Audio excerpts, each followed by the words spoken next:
ఈరోజు మనతో హిందూ జనశక్తి వ్యవస్థాపక అధ్యక్షులు లలిత్ కుమార్ గారు ఉన్నారు. నమస్తే సార్. నమస్కారం అండి. అంటే ఇప్పుడు కంప్లీట్ మీ సపోర్ట్ బీజేపీకి అనుకోవచ్చా? ఖచ్చితంగా అండి. ఈ ఎలక్షన్స్లో పర్టికులర్గా ఓకే, మా హిందూ సంఘాలు కావచ్చు, హిందుత్వవాదులు కావచ్చు, మేమందరం అవుట్ రేట్గా భారతీయ జనతా పార్టీ ఎక్కడుంటే భారతీయ జనతా పార్టీకి, భారతీయ జనతా పార్టీ లేని చోట భారతీయ జనతా పార్టీతో కలిసి పోటీ చేస్తున్న కూటమి పార్టీలకి మా మద్దతు ఉంటుంది.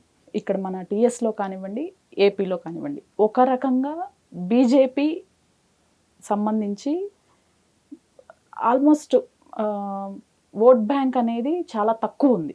ఓకే, ఇప్పుడు కూటమి అని అక్కడ జాయిన్ అయ్యారు. ఇక్కడ టీఎస్లో తీసుకున్నా కూడా ఓట్ బ్యాంక్ అనేది చాలా తక్కువ ఉంది. రీజన్స్ ఏమనుకోవచ్చు? ఎందుకని ఎన్ని ఇయర్స్ అయినా సరే ఈ తెలుగు రాష్ట్రాల్లో స్ట్రెంగ్తన్ అవ్వట్లేదు బీజేపీ పార్టీ? ప్రతి రాజకీయ పార్టీకి కూడా ఒక ప్రత్యేకమైన కార్యాచరణ ఉంటుందండి. దాని ప్రకారమే వాళ్ళు పనిచేసుకుంటూ వస్తారు. ఈరోజు భారతీయ జనతా పార్టీ కూడా పుట్టినరోజే ఆవకాయ తినాలి, లేకపోతే పరిగెడుతూ ఏదో చేయాలంటారు కదా, అట్లాంటి ఆవేశ పనులు ఏమీ చేయట్లేదు. ఒకదాని తర్వాత ఒకటి వ్యాప్తి చేసుకుంటూ పార్టీని 2 సీట్లతో ప్రారంభమైన పార్టీ ప్రయాణాన్ని ఈ రోజున సొంతంగా ప్రభుత్వాన్ని ఏర్పాటు చేసుకునే స్థాయికి తీసుకొచ్చారు. ఎందుకంటే ఒక 20 ఏళ్ల క్రితం రాజకీయం మీరు చూసినట్లయితే భారతదేశపు రాజకీయ ముఖ చిత్రం మొత్తం మారిపోయింది. సంకీర్ణ ప్రభుత్వాలే తప్ప సొంత బలంతో ప్రభుత్వాలు ఏర్పాటు చేయలేని స్థాయికి వచ్చేసాయి. ఆల్మోస్ట్ 96 నుంచి కూడా చూసుకుంటే, 96 కూడా కాదు, పివి నరసింహారావు గారి టైం నుంచి కూడా చూసుకుంటే అన్ని సంకీర్ణ ప్రభుత్వాలు. పివి నరసింహారావు గారు మొట్టమొదట 5 ఏళ్ళు సంకీర్ణ ప్రభుత్వాన్ని నడిపిన వ్యక్తి. ఆ తర్వాత వచ్చిన గుజరాల్ కావచ్చు, చంద్రశేఖర్ కావచ్చు, దేవగౌడ గారు కావచ్చు, ఇంకెవరన్నా కూడా అన్ని సంకీర్ణ ప్రభుత్వాలే. ఈవెన్ 96లో వాజ్పేయి గారు ప్రభుత్వాన్ని ఏర్పాటు చేసినప్పుడు కూడా సంకీర్ణ ప్రభుత్వమే, సొంత మెజార్టీ లేదు.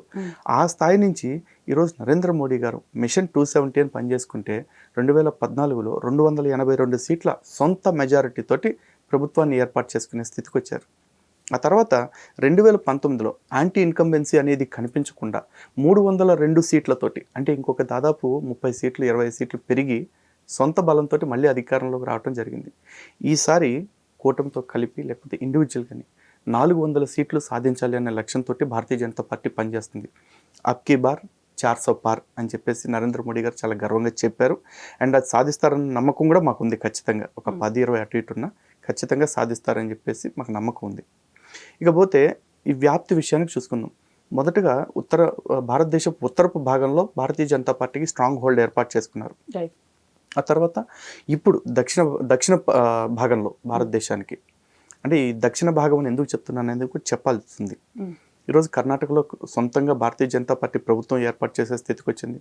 దురదృష్టవశాత్తు మొన్న ప్రభుత్వాన్ని కోల్పోయినా కూడా మళ్ళీ ఎంపీ ఎన్నికలకు వచ్చేపాటికి ఇట్స్ ఎ డిఫరెంట్ సినారియో. ఇక్కడ నరేంద్ర మోడీ అనే ఒక ఫిగర్ని మాత్రమే చూస్తారు.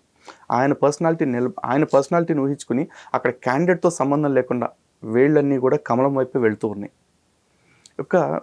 బెంగళూరులోనే కాదు, కర్ణాటకలోనే కాదు, ఈరోజు తెలంగాణలో కూడా చూసుకుంటే గతంలో ఒకే ఒక ఎమ్మెల్యే సీట్కి గెలవటం జరిగింది 2018 ఎలక్షన్స్లో.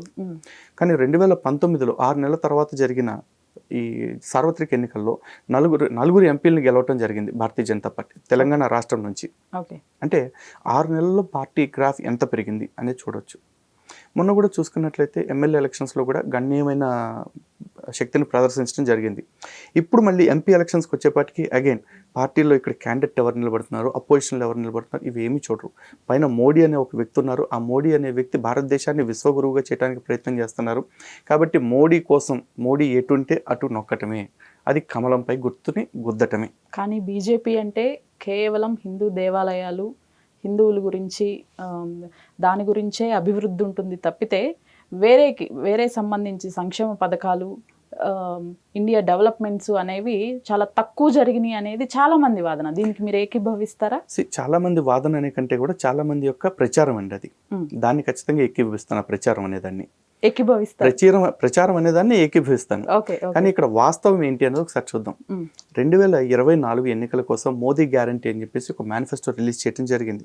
ఆ మేనిఫెస్టో కనుక మీరు చూడండి, ప్రతి పాయింట్ 2019లో ఇచ్చిన హామీల్ని మేము ఏమేమి నెరవేర్చాము అని చెప్పి ఇప్పుడు 2024లో మేము ఏం చేస్తాము అని చెప్పేసి ముందుకు వస్తూ ఉన్నారు. అందులో మీరు చూసుకున్నట్లయితే సంక్షేమం లేదు, అభివృద్ధి లేదని మురిగే వాళ్ళు ఎవరైతే ఉన్నారో వాళ్ళందరికీ ఒకటే సమాధానం. ఆయుష్మాన్ భారత్ ఏంటండి? సంక్షేమం కదా. కోవిడ్ టైంలో అందరికీ కూడా నిత్యావసరాలు సప్లై చేయడం జరిగింది. ఈ రోజుకి కూడా భారతదేశంలో 80 కోట్ల మందికి ప్రభుత్వం రేషన్ అందిస్తూ ఉంది. ఇది సంక్షేమం కదా. అభివృద్ధి పరంగా చూసుకున్నాం. ఈరోజు భారతదేశంలో ఎప్పుడూ లేని విధంగా నిమిషానికి 1 కిలోమీటర్ రోడ్డు వేస్తున్నారు. నేషనల్ హైవేస్ నిమిషానికి కిలోమీటర్ రోడ్డు వేస్తున్నారు. ఎప్పుడన్నా జరిగిందండి ఇట్లాంటిది? ఇది కాకుండా ఇన్ఫ్రాస్ట్రక్చర్ విషయంలో చూసుకోండి. కంపెనీస్ కావచ్చు, ఎడ్యుకేషనల్ ఇన్స్టిట్యూషన్స్ కావచ్చు, లేకపోతే ఇతర విదేశీ పెట్టుబడులు కావచ్చు, మేక్ ఇన్ ఇండియా కావచ్చు, మేడ్ ఇన్ ఇండియా కావచ్చు, ఇవన్నీ ఎంత అభివృద్ధి చేశారు? ఇదంతా అభివృద్ధి కదా. ఏ అభివృద్ధి లేకపోతేనే భారతదేశం వైపు ప్రపంచ దేశాలన్నీ ఇంత ఆశ్చర్యంతో చూస్తున్నాయా?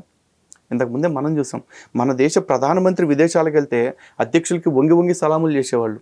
ఈ రోజున భారతదేశానికి వచ్చినా, భారతదేశ ప్రధానమంత్రి విదేశాలకు వెళ్ళినా సరే, విదేశాల అధినేతలు కూడా భారతదేశ ప్రధానికి సమాన హోదా ఇస్తూ, ఒక రకంగా చెప్పాలంటే భారతదేశ ప్రధాని వాళ్ళని డామినేట్ చేస్తూ ప్రవర్తిస్తూ ఉన్నారు. అంత దర్జాగా మన దేశం తలెత్తుకుని బతికే రోజులు ఇంతకుముందు ఎప్పుడైనా మీరు చూసారా? వాళ్ళు ఎప్పుడో గతంలో చెప్పారు భారత్ వెలిగిపోతుందని కొంతమంది. ఆ రోజుల్లో భారత్ వెలిగిందో లేదో తెలియదు, కానీ అప్పుడు భారత్ తగలబడుతుందన్న వాట వాస్తవం.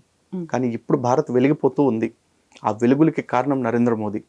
ఆ నరేంద్ర మోదీ అనే నాయకత్వం ఇప్పుడే కాదు, ఇంకొకసారి కూడా రావాలని మేము కోరుకుంటున్నాం. అందుకే మా నినాదం కూడా ఒకటే, అబ్కి బార్ మోదీకి సర్కార్, బార్ బార్ బీజేపీ సర్కార్ అని చెప్పి అడుగుతున్నాం.